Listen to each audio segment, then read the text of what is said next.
Hey, Assalamu alaikum everyone, it's Nadia here, your spiritual, creative and personal peak performance mentor coach with a brand new episode on Nadia TV. And today's episode is all about your goals and how to chunk them. So we've called it The Power of Chunking, how to stay focused on your goals. So I want to give you an update about one of my big goals which I set last November in 2014, and I want to give you an update today. We are in September 2015 and it's all about mindset transformation.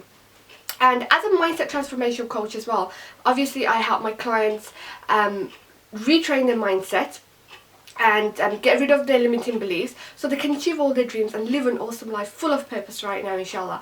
And so basically I have had personal challenges, mindset challenges throughout my life, so that's why I've been working on it personally all my life, and that's why I train my clients in it as well. So last November I set myself a goal to completely transform my mindset, especially my subconscious mind, and to do that I didn't really know what I was doing, but I set that intention anyway, and intentions are very powerful to set, so always start with a strong intention. So I set myself that intention and I spent the whole month reading specific books, doing specific exercises to retrain my mindset.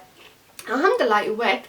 And then what I decided was, okay, you know what, let's continue it. Because I was in such a positive frame of mind, I thought let's continue it. And I'm someone who actually suffers the whole winter kind of syndrome. So here in the UK, in October, November, December, January, February, the clocks go back and it gets dark early, it gets light very late in the morning, and so I'm someone who likes the light basically. So I'm not really good with the dark, especially when it gets dark about 4 o'clock here, 4 p.m. here. So it was really good that I set that intention for myself in November, because we're sort of heading into like the peak of winter time. So I did that in November and I was in an awesome mind frame, and it's not something that I'm usually in the winter time. So I continued onwards into December, and then, you know, New Year, we all set New Year's resolutions, whether we keep them, we break them or whatever, you know, it's a fresh start, isn't it? So although every moment is a fresh start if you decide and choose to, I set the intention in January this year to do a 3-month mindset transformation challenge, a personal challenge. So it was a 90-day personal challenge for myself, 90-day mindset transformation challenge. And I put it out there, I told people, and so many people wanted to join me as well. But at that point I really didn't have anything planned for anybody else, like how I would even go about delivering it, because I was still working on myself, and I didn't know how I was going to deliver it to everybody else or you out there.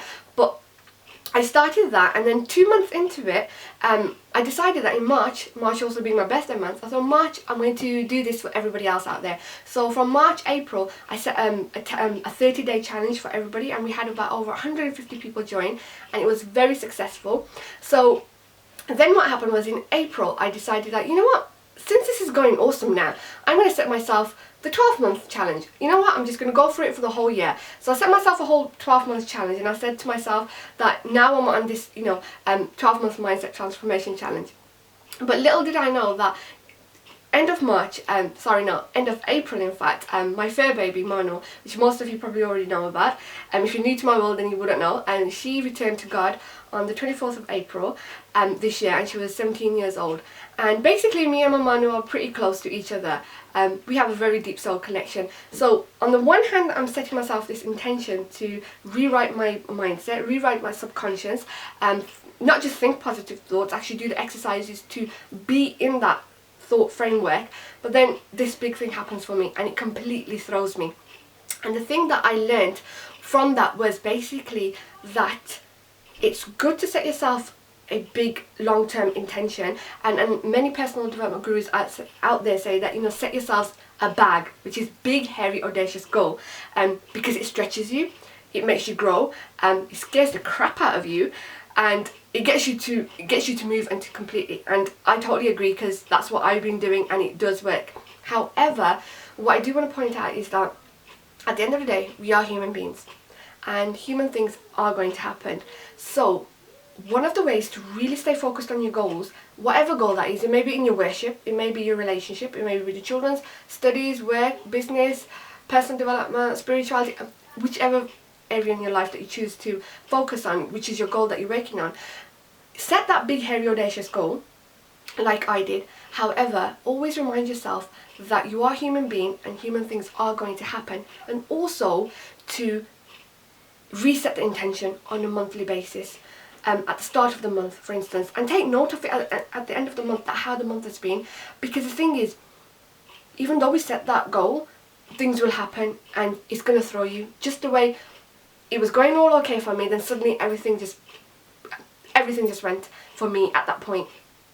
So what I decided was that even though I set these big goals, I'm going to chunk them down, because there is power in chunking down. It really keeps you focused, and in all honesty, we can't see 5 years from now, and we don't know what the next moment is going to be. You know what, we actually don't even know if we're going to be here in the next moment. I always say that this moment is the only moment that knows the moment that is, that was, and that will be, and this moment could be our last. So even though we set big goals for our life, in every area of our life, what we need to do is we can, at a monthly basis, we can renew our intention and refocus on our goals, so we can chunk them down. So for me, I think what works is a 3-month thing at the moment. So even though I've got that 12-month thing going, 3 months works for me. So what I'm going to do again now, because we're going to head into October soon, I'm going to set myself a 3-month goal again to continue working on my mindset. So I would encourage you to see what really kind of works for you. Is it 30 days? Is it 2 months? Or is it 3 months? As I said, for me, 1 month is good, but it kind of like goes quickly, and then I'm like, now what do I do, kind of thing. So 3 months for me personally is a good thing. So even though I have a big goal, chunk it down. For me, 3 months. For you, it might be 6 months. For you, it might be 2 months. And then what you do is each month, at the start of the month, you renew your intention and you get back on it. So there is real power in chunking our goals down. So right now, grab your journal and write down some of the goals that you have, and how far you're into your goals, and also how you can basically chunk them down. So if you have set yourself a big goal for 6 months or 12 months, chunk them down and renew your intentions at the start, because there's real power in chunking down. We're heading into the last 3 months of the year now, so wherever it is that you're working on, renew your intentions and get on it, and stay focused by chunking down, because there's real power in it. It's exactly what I'm doing right now. I'm chunking it down. I'm going for that 3-month stretch again, and I encourage you to do the same. So I hope this video has been helpful for you, and please leave your comments below and let me know what you're working on and how big of a or small of a chunk you're going to work on in your goals, and what resonated with you in this video. And of course, as always, do subscribe to our channel and share this video, and hopefully inshallah I'll see you in the next video. So take care. Assalamu alaikum. You want to focus on your health and fitness, you want to be eating right, remember lots of water. I know you've heard that loads of times before, but really water is really cool and good for you.